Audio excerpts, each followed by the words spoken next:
akan sama-sama belajar mengenai prinsip kerja dari refrigerator atau kulkas. Nah, bagaimana caranya sehingga kulkas dapat menghasilkan dingin?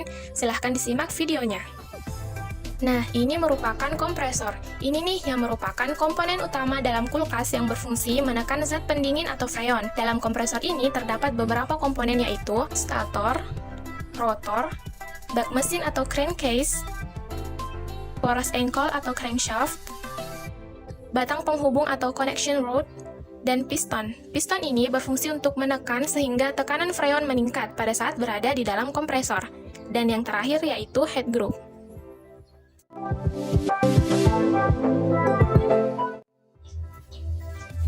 Pada saat motor listrik mendapatkan power atau arus listrik, maka motor listrik akan berputar. Pada saat freon masuk ke dalam kompresor, freon akan dihisap atau ditekan oleh piston yang ada di dalam kompresor, seperti yang kita lihat pada ilustrasi ini.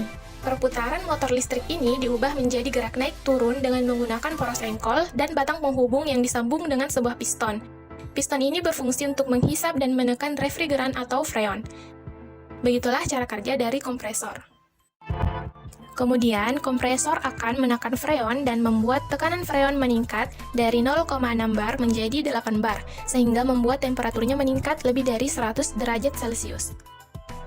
Kemudian, freon akan dialiri ke kondensor di mana terjadi proses penukaran kalor untuk mengubah wujud gas freon menjadi wujud cair, dan membuat suhu dari freon akan menurun sampai hanya sekitar lebih dari 55 derajat Celcius, tetapi tekanannya tetap pada 8 bar.